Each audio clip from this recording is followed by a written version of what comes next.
Hello friends, welcome to Ayush KSET NET online classes.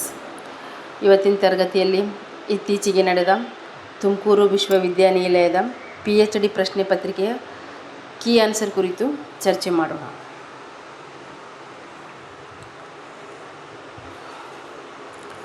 ಸಂಶೋಧನಾ ಮಹಾಪ್ರಬಂಧದ ಹೂರಣ ಎಂದು ಕರೆಯುವ ಭಾಗ.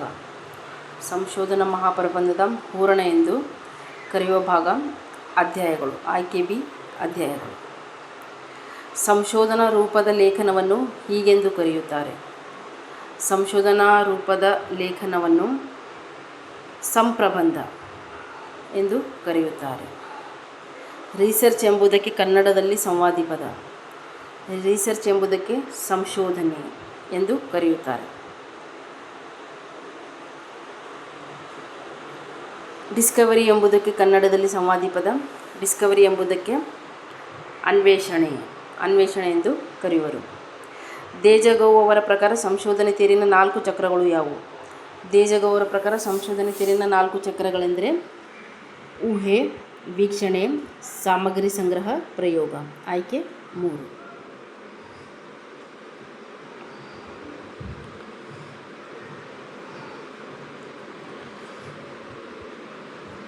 ಕನ್ನಡ ಸಂಶೋಧನೆ ಮಾರ್ಗ ಮತ್ತು ಇತಿಹಾಸ ಈ ಕೃತಿಯ ಲೇಖಕರು ಯಾರು?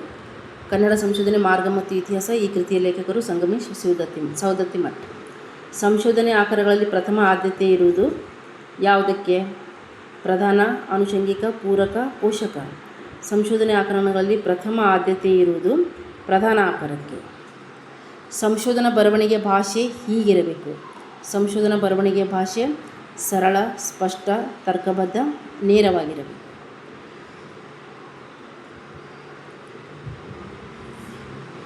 ಸತ್ಯಕ್ಕೆ ಸಮೀಪವೆನಿಸುವ ಊಹೆಯನ್ನು ಡ್ಯಾಶ್ ಎಂದು ಕರೆಯಬಹುದು. ಸತ್ಯಕ್ಕೆ ಸಮೀಪವೆನಿಸುವ ಊಹೆಯನ್ನು ಸಂಭಾವ್ಯ ಎಂದು ಕರೆಯಬಹುದು. ಸಂಶೋಧನೆ ಎಂದರೆ ಜ್ಞಾನದ ದಿಗಂತವನ್ನು ವಿಸ್ತರಿಸುವ ಕಾರ್ಯ ಎಂಬ ಹೇಳಿಕೆ ನೀಡಿದ ವಿದ್ವಾಂಸರೆಂದರೆ ಎಂ ಚಿದಾನಂದ ಮೂರ್ತಿ. ಮುಂದಿನ ಪ್ರಶ್ನೆ, ಶಾಸನಗಳಲ್ಲಿ ಶಿವಶರಣರು ಈ ಕೃತಿಯನ್ನು ರಚಿಸಿದವರು ಯಾರು? ಶಾಸನಗಳಲ್ಲಿ ಶಿವಶರಣರು ಈ ಕೃತಿಯನ್ನು ರಚಿಸಿದವರು ಎಂ ಕಲಬುರ್ಗಿ. ಜಯತಿ ಪರಿಷ್ಟ ಅಜ್ಞ ಶಾರ್ಘ್ಯ ಮಾನ್ಯತಿ ರಚ್ಯುತಃ ಈ ವಾಕ್ಯ ಬರುವ ಶಾಸನ ಯಾವುದು? ಈ ವಾಕ್ಯ ಬರುವ ಶಾಸನ ಹಲ್ಮಿಡಿ ಶಾಸನ. ಅ ಗ್ರಾಮರ್ ಆಫ್ ಕನ್ನಡ ಲ್ಯಾಂಗ್ವೇಜ್ ಈ ಕೃತಿಯನ್ನು ಬರೆದವರು RF ಕಿಟಲ್. ಗ್ಲೋಸರಿ ಎಂದರೆ ಪಾರಿಭಾಷಿಕ ಪದ. ಬಾಹ್ಯ ನೋಟಕ್ಕೆ ಕಾಣುವ ಕ್ರಿಯೆಯನ್ನು ವೀಕ್ಷಿಸುವುದಕ್ಕೆ ಹೆಚ್ಚಾಗಿ ಅಂತರಂಗದ ಕ್ರಿಯೆ ಹಿಂದಿನ ನಿಗೂಢ ಅರ್ಥವನ್ನು ಗ್ರಹಿಸುವುದಕ್ಕೆ ಏನೆಂದು ಕರೆಯುತ್ತಾರೆ? ಬಾಹ್ಯ ನೋಟಕ್ಕೆ ಕಾಣುವ ಕ್ರಿಯೆಯನ್ನು ವೀಕ್ಷಿಸುವುದಕ್ಕೆ ಹೆಚ್ಚಾಗಿ ಅಂತರಂಗ ಅಂದರೆ ಇಲ್ಲಿ ಅವಲೋಕನ, ಅಂತರಾವಲೋಕನ. ಮುಂದಿನ ಪ್ರಶ್ನೆ, ವಿಷಯದ ಆಯ್ಕೆಯಲ್ಲಿ ಕಂಡುಕೊಂಡ ಸ್ಥೂಲವಾದ ಪ್ರಶ್ನೆಗೆ ಒಂದು ಸ್ಥೂಲವಾದ ಉತ್ತರವನ್ನು ಕಂಡುಕೊಳ್ಳುವುದು. ಒಂದು ಸ್ಥೂಲವಾದ ಉತ್ತರವನ್ನು ಕಂಡುಕೊಳ್ಳುವುದು ಅಂದರೆ ಇಲ್ಲಿ ಊಹನ ಸಿದ್ಧಾಂತ.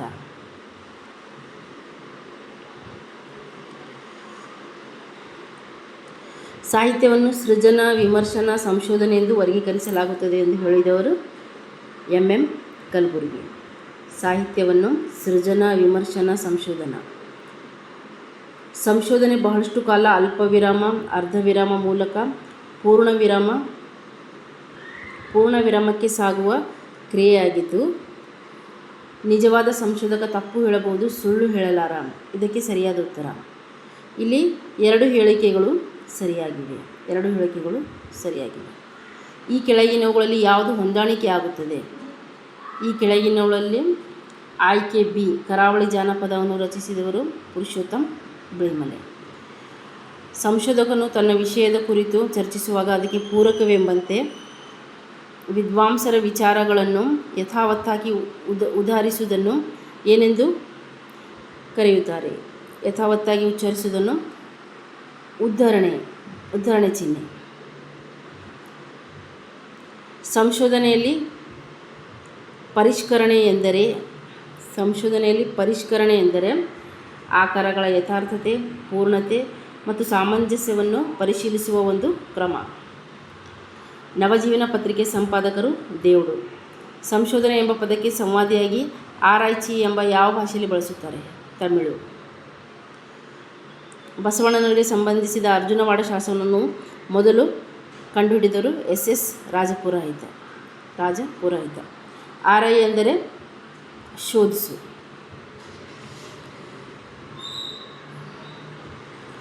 ಮುಂದಿನ ಪ್ರಶ್ನೆ,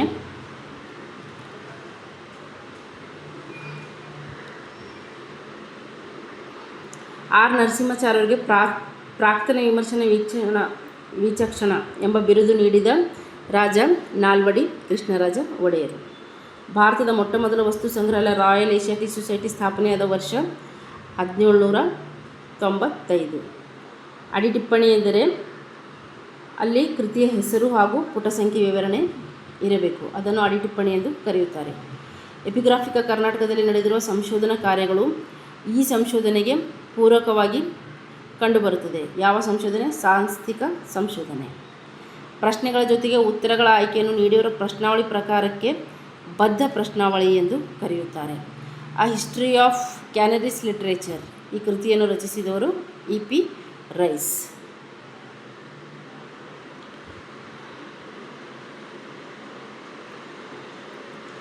ಟಿ ವಿ ವೆಂಕಟಾಚಲ ಶಾಸ್ತ್ರಿಯವರ ಸಂಶೋಧನಾ ಮಹಾಪ್ರಬಂಧ ಕನ್ನಡ ನೇಮಿನಾಥ ಪುರಾಣಗಳ ತೌಲನಿಕ ಅಧ್ಯಯನ. ವಾಸ್ತವಾಂಶ ಅಥವಾ ತತ್ವಗಳನ್ನು ಕಂಡುಹಿಡಿಯುವುದಕ್ಕಾಗಿ ಮಾಡುವ ಜಾಗರೂಕ ಹಾಗೂ ವಿಮರ್ಶನಾ ಅನ್ವೇಷಣೆ ಅಥವಾ ಶ್ರದ್ಧಾಯುಕ್ತ ಪರಿಶೀಲನೆಯ ಸಂಶೋಧನೆ ಎಂದು ಹೇಳಿದವರು ವೆಬಸ್ಟರ್. ಕುರುಳುಗಳ ಸವಣ ಇದು ಯಾರ ಬಿರುದು? ಪೊನ್ನ.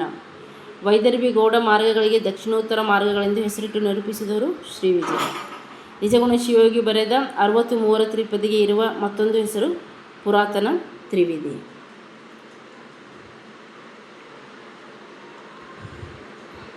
ದ್ರಾವಿಡ ಭಾಷೆಗಳು ಸಂಸ್ಕೃತ ಜನ್ಯವಲ್ಲ ಎಂದು ಹೇಳಿದವರು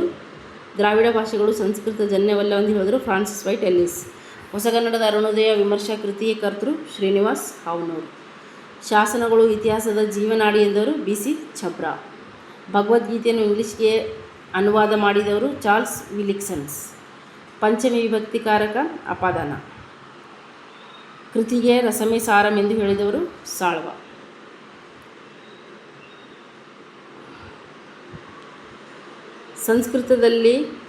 ಸಂಸ್ಕೃತದಲ್ಲಿದ್ದ ವಡಿಯನ್ನು ಕನ್ನಡದಲ್ಲಿ ಮೊದಲು ಪ್ರಸ್ತಾಪಿಸಿದವರು ಈಶ್ವರ ಕವಿ. A comparative grammar of Dravidian or South Indian family of languages ಈ ಗ್ರಂಥದ ಕರ್ತೃ ರಾಬರ್ಟ್ ಕಾಲ್ಡ್ವೆಲ್. ತೋಮರಗಳಲ್ಲಿ ಕಂಡುಬರುವ ಶಾಸನ ಕೋಗಳಿ ಶಾಸನ. ಲೋಕೋ ಭಿನ್ನ ರುಚಿ ಎಂದು ಓದುಗರನ್ನು ಕುರಿತು ಹೇಳಿದವರು Bhavabhuti. Poetry's criticism of life Matthew Arnold. ಜಯಕೃತಿಯ ಪ್ರಕಾರ ಯತಿ ಅಂದರೆ ವಾಗ್ವಿರಾಮ ಯತಿ. ಜೀವಂದರ ಚರಿತೆ ಎಂಬ ಕಾವ್ಯವನ್ನು ರಚಿಸಿದವರು ಭಾಸ್ಕರ. ತಮಿಳಿನ ಅಗಂಪುರಂ ಪರಿಕಲ್ಪನೆಗಳು ಹೊಂದಿರುವ ವಸ್ತು ಪ್ರೇಮ ಮತ್ತು ಶೌರ್ಯ. ತ್ರಿಪದಿಯನ್ನು ಮಕ್ಕಲ್ವಾಡು ಎಂದು ಕರೆದವರು ತಿರುಮಲಾರ್ಯ. ಕನ್ನಡ ಜನಪದ ಗೀತೆಗಳು ಗ್ರಂಥದ ಕರ್ತೃ BS ಗದ್ಗಿಮಠ್. ಕನ್ನಡ ಸಾಹಿತ್ಯ ಚರಿತ್ರೆಯನ್ನು ಕಾವೇರಿ ನದಿಗೆ ಹೋಲಿಸಿದವರು BM ಶ್ರೀ. ಕವಿರಾಜ ಮಾರ್ಗವನ್ನು ಪ್ಯಾಥ್ ಆಫ್ ಲಿರೆಟೆಟ್ ಎಂದು ಕರೆದವರು GF ಲೆಟ್. ಆಯ್ಕೆ 2.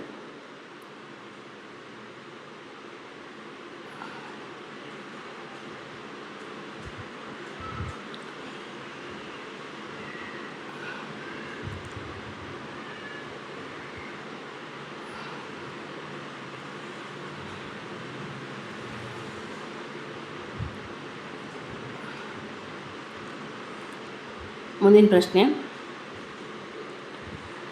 ಪ್ರತಿ ಪಾದದ ಒಂದೆರಡು ಸ್ವರಗಳ ನಡುವೆ ಒಂದೇ ವಿಧವಾದ ಒಂದು ವ್ಯಂಜನವು ಬಂದು ಅದರ ಹಿಂದಿನ ಸ್ವರವು ದೀರ್ಘವಾಗಿದ್ದರೆ ಅದನ್ನು ಗಜಪ್ರಾಸ ಎಂದು ಕರೆಯುತ್ತಾರೆ. ಪುರಾಣ ಚೂಡಾಮಣಿ ಎಂದು ಕರೆಯಲ್ಪಡುವ ಚಂಪುಕೃತಿ ಶಾಂತಿ ಪುರಾಣ. 14 ಸ್ವರಗಳನ್ನು 14 ಮನುಗಳಿಗೆ ಹೋಲಿಸಿ 2ನೇ ನಾಗವರ್ಮನ ಕೃತಿ ಎಂದರೆ ಅದು ವರ್ಧಮಾನ ಪುರಾಣ.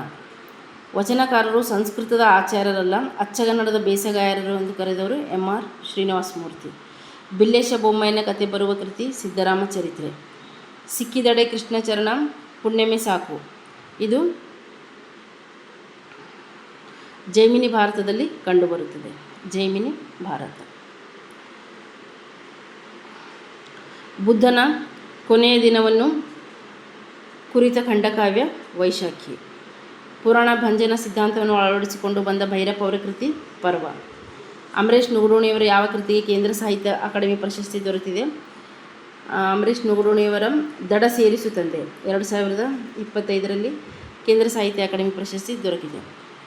ಇವು ಉತ್ತರ ದ್ರಾವಿಡ ಭಾಷೆಗಳು. ಕುರುಕ್ ಮಾಲ್ತೋ ಬ್ರಾಹ್ಮಿ. ಇಂಗ್ಲಿಶಿನ ಇಮ್ಯಾಜಿನೇಷನ್ ಪರಿಕಲ್ಪನೆಗೆ ಸಂವಾದಿಯಾದ ಕನ್ನಡ ಪದ ಪ್ರತಿಭೆ. ಕಿರಾತರು ಹುಟ್ಟಿ ಪುರಾತರು ಒಡಗಿದ್ದರು. ಇದು ವಚನ ಚೆನ್ನಬಸವಣ್ಣ.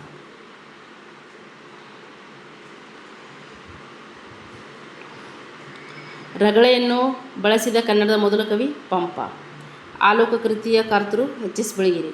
ಭವ್ಯತೆ ಉನ್ನತ ಮನಸ್ಸಿನ ಪ್ರತಿಧ್ವನಿ ಎಂದು ಹೇಳಿದವರು ಐ.ಎ. ರಿಚರ್ಡ್ಸ್. ಕನ್ನಡದ 9 ಅಸಾಧಾರಣ ಲಕ್ಷಣವನ್ನು ಪ್ರಸ್ತಾಪಿಸಿದ ಕೃತಿ ಶಬ್ದಮಣಿ ದರ್ಪಣ. ದ್ರಾವಿಡ ಭಾಷೆಗಳಲ್ಲಿ ಕಕಾರವು ಚಕಾರವಾಗಿ ಪರಿವರ್ತನೆ ಹೊಂದುವ ಧ್ವನಿ ವ್ಯತ್ಯಾಸದ ಪ್ರಕ್ರಿಯೆ ತಾಲವ್ಯೀಕರಣ.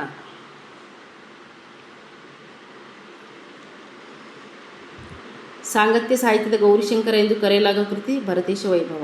ಕನ್ನಡದ ಪ್ರಥಮ ಕಾವ್ಯ ಸಂಕಲನ ಸೂಕ್ತಿ ಸುಧಾರಣವ. ಪಂಚಾಕ್ಷರಿ ಮಂತ್ರದ ಮಹಿಮೆಯನ್ನು ತಿಳಿಸುವ ಷಡಕ್ಷರ ದೇವನ ಕೃತಿ ರಾಜಶೇಖರ ವಿಳಾಸ. ಹೂವಿನೊಳಗಿನ ಕಂಪ ಹೊರಸೂಸಿ ಸುಳಿಯುವ ಅನಿಲದಂತೆ ಜೇಡ್ರ ದಾಸಿಮಯ್ಯ. ಅನುಭವಗಳ ಮಧ್ಯೆ ಸೂಕ್ಷ್ಮ ಭೇದಗಳನ್ನು ಗುರುತಿಸಿ ಅವುಗಳ ಬೆಲೆ ಕೊಟ್ಟುವ ಪ್ರಯತ್ನವೇ ವಿಮರ್ಶೆ ಎಂದು ಹೇಳಿದವರು ಐ.ಎ. ರಿಚರ್ಡ್ಸ್. ಛಂದೋಬುದ್ಧಿಯ ಎಷ್ಟನೇ ಅಧಿಕಾರದಲ್ಲಿ ಕರ್ನಾಟಕ ವಿಷಯ ಜಾತಿ ಪ್ರಕರಣ ಪ್ರಸ್ತಾಪಗೊಂಡಿದೆ? ಪಂಚಮಾಧಿಕಾರ.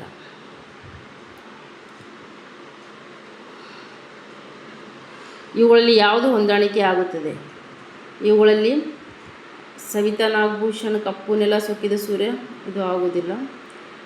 ಇದು ಶೈಲಜಾ ಉಡ್ಚಣವರು ಇರಬಹುದು. ಇನ್ನು ಶೈಲಜಾ ಉಡ್ಚಣವರ ನೆಲೆ ಬೆಲೆ, ಇದು ಸಹ ತಪ್ಪಿದೆ. ನೆಲೆ ಬೆಲೆ ಬಿ.ಟಿ. ಲಲಿತಾ ನಾಯಕ್ ಅವರದಿದೆ. ವೈದೇಹಿ ಅಸ್ಪೃಶ್ಯರು, ಆಯ್ಕೆ 3 ಸರಿಯಾಗಿದೆ. ಚಪ್ಪಲಿಗಳು ಸಾರಾ ಅಬೂಬಕರ್ದಿದೆ. ವೀಣಾ ಶಾಂತಿವರ್ಷ ಅವರು. ವೈದೇಹಿ ಆಯ್ಕೆ 3 ಸರಿಯಾಗಿದೆ.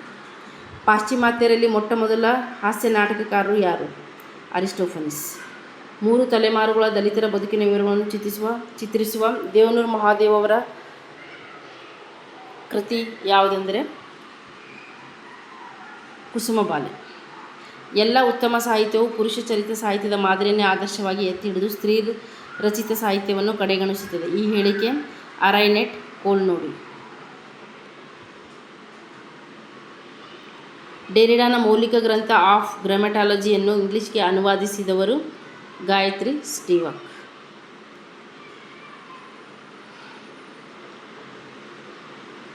ಫರ್ಡಿನಾಂಡ್ ಡಿ ಸಸೂರ್ ತನ್ನ ಸಾಮಾನ್ಯ ಭಾಷಾ ವಿಜ್ಞಾನ ಕೃತಿಯಲ್ಲಿ ಮಂಡಿಸಿದ ಪ್ರಮುಖ ವಿಚಾರಗಳೆಂದರೆ ಲಾಂಗ್ ಮತ್ತು ಪರೋಲ್. ಕನ್ನಡದಲ್ಲಿ ಬಾಬ್ಲಾಯ್ಡ್ ಪತ್ರಿಕೆಗಳ ಶಕೆಯನ್ನು ಆರಂಭಿಸಿದರು ಪಿ. ಲಂಕೇಶ್. ಯುರೋಪ್ ಕೇಂದ್ರಿತ ಚಿಂತನವಾದನ್ನು ತಾತ್ವಿಕವಾಗಿ ವಿರೋಧಿಸಿದ ಸಿದ್ಧಾಂತ ಅಂದರೆ ಪೌರಸ್ತ್ಯವಾದ. ಹಿಪ್ಪೋಲಿಟೇನ್ನ ಪ್ರಸಿದ್ಧ ಕೃತಿ ಅಂದರೆ ಇಂಗ್ಲಿಷ್ ಸಾಹಿತ್ಯದ ಇತಿಹಾಸ. ಬುದ್ಧಿಭಾವಗಳ ವಿದ್ಯುದಾಲಿಂಗನ. ಕುವೆಂಪು ಅವರ ಈ ಹೇಳಿಕೆ ಕಲಾಸುಂದರಿ ಕೃತಿಯಲ್ಲಿ ಕಂಡುಬರುತ್ತದೆ. ನವ್ಯ ಸಾಹಿತ್ಯದ ಅಧ್ವೈರ್ಯ ಎಂದು ಯಾರನ್ನು ಕರೆಯುತ್ತಾರೆ? ನವ್ಯ ಸಾಹಿತ್ಯದ ಅಧ್ವೈರ್ಯ ಎಂದು ವಿಕ್ರ ಗೋಕಾಕ್. ಶರ್ಮಿಷ್ಠೆ, ದೇವಯಾನಿ, ಶುಕ್ರಾಚಾರ್ಯ ಈ ಪಾತ್ರಗಳು ಬರುವ ನಾಟಕ Yayati.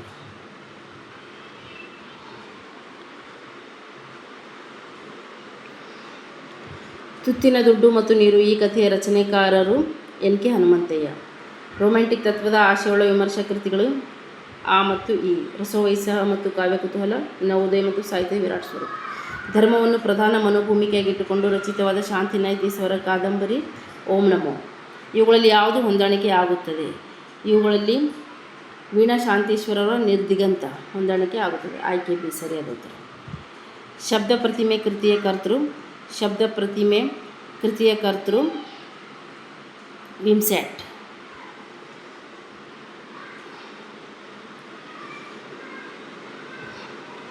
The poetic image C D. Lewis. Sara Aboobacker ಅವರ ಕೃತಿಗಳು ಸಹನ ಮತ್ತು ವಜ್ರಗಳು. ಕನ್ನಡದ ಮೊದಲ ನವ್ಯ ಕಾದಂಬರಿ ಮುಕ್ತಿ. ಬೆರಳಿಗೆ ಕೊರಳು ನಾಟಕ ಪ್ರಕಟವಾದ ವರ್ಷ 1947. ಎ. ಕೆ. ರಾಮಾನುಜನ್ ಅವರು ಹೇಳಿದ ಜಾನಪದ ಕಥೆಯನ್ನು ಆಧರಿಸಿ ದೇಹಶಾಸ್ತ್ರ ಮತ್ತು ಮನಃಶಾಸ್ತ್ರದ ಪಾತಾಳೆಯಲ್ಲಿ ಕಂಬಾರು ರಚಿಸಿರುವ ನಾಟಕ ಸಿರಿಸಂಪಿಗೆ. ಸಾಹಿತ್ಯ ವಿಮರ್ಶೆಯನ್ನು ಸಂಶೋಧನಾತ್ಮಕ, ವರ್ಣನಾತ್ಮಕ ಮತ್ತು ದರ್ಶನಾತ್ಮಕ ವಿಮರ್ಶೆ ಎಂದು ವಿಭಾಗಿಸಿದವರು ಕುವೆಂಪು. ಧನ್ಯವಾದಗಳು.